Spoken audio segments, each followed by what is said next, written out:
பாருங்க மக்களை, நம்ம இப்பொழுது தாமிரபரணி ஆற்றில்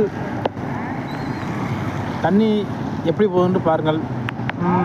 இதுக்கு முந்தின வீட்டில் நான் வெளியே போட்டு இரவில் போட்டிருந்தேன். அப்பொழுது தண்ணீர் வந்து மேம்பாலத்தில் வழியாக போட்டிருந்தேன். அப்போ தண்ணி தாம்பதி பாலத்தில் பெய்திருந்தது. இப்போ அந்த தண்ணீரை பாருங்கள் எப்படி போகுதுன்னு பாருங்கள்.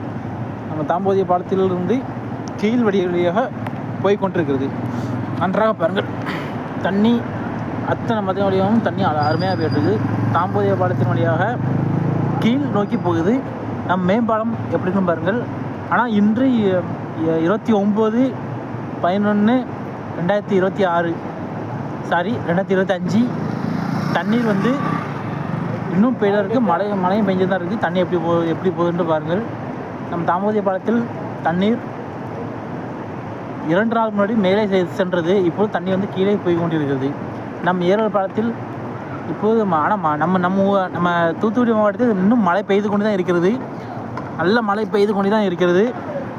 ஆனால் தாமிரபரணி ஆற்றில் வெள்ளப்பெருக்கு ஏற்பட்டு தான் இருக்கிறது. குற்றாலத்தில் வெள்ளம் பெருக்கு ஏற்பட்டு தான் இருக்குது. ஆனால் இன்னும் தண்ணி திறந்து விடப்படவில்லை.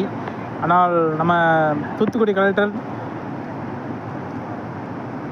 கரையோர மக்கள் எல்லாமே பாதுகாப்பாக இருக்குன்னு சொல்லியிருக்காங்க. ஆனால் தண்ணி இன்னும் அந்தளவுக்கு வரல. இனிமேல் தான் வரும் என்று எதிர்பார்க்கப்படுகிறது. நம்ம தண்ணீர் அனைத்தையும் பாருங்கள், தண்ணீர் எப்படி செல்கின்றது பாருங்கள். நான் இப்பொழுது தாம்போதிய பாலத்தில் நான் நின்று கொண்டிருக்கிறேன். இப்போ நம்ம தாம்போதிய பாலத்தின் கீழ் வழியாக தண்ணீர் சென்று கொண்டிருக்கிறது பாருங்கள். தாம்போதிய பாலத்தின் கீழ் வழியாக தண்ணீர் சென்று விடுது. இதுக்கு முன்னாடி தாம்போதிய பாலத்தின் மேல் வழியாக தண்ணீர் சென்றது. இப்போது தாம்போதிய பாலத்தின் கீழ் வழியாக தண்ணீர் சென்று விடுது. இது வந்து மேம்பாலத்தில் மட்டும்தான் பேருந்துகள் இயக்கப்படுகிறது. தாம்பதிய பாலத்தில் பேருந்துகள் எதுவுமே செல்லவில்லை. நன்றாக பாருங்கள், தாம்பதிய பாலத்தில் பேருந்துகள் எதுவுமே இதுவரை செல்லவில்லை. ஃபுல்லாக பேரிகார்டு போட்டிருப்பதால் தாம்பதிய பாலத்தில் எதுவுமே எந்த பேருந்தும் செல்லவில்லை. அதனால் நம்ம வேடிக்கை பக்கம் அனைவருமே இதை வந்து பார்க்க வராங்க.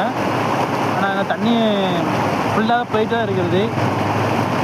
நன்றாக பாருங்கள், இந்த தண்ணி இந்த தாமிரபரணி ஆறு தண்ணி நேராக கடைசியாக நம்ம புன்னக்காயல் வழியாக நேராக கடலில் தான் கொண்டு கலக்கிறது.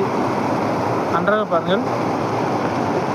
நாம் 2 நாள் முன்னாடி உங்களோட நான் பேசியிருந்தேன். அப்பொழுது தண்ணி ஃபுல்லாக போயிருந்தது. இப்போ தண்ணி தாம்பதிய பாலத்தின் கீழ் வழியாக போகிறது. நன்றாக பாருங்கள் எப்படி போகுதுன்று பாருங்கள். நம்ம ஏரில் ஆத்துப்பாலம், சேர்மங்கோயில் நுழைவாயில். நன்றாக பாருங்கள் எப்படி போகுதுன்று பாருங்கள். இதில் மக்கள் அனைவரும்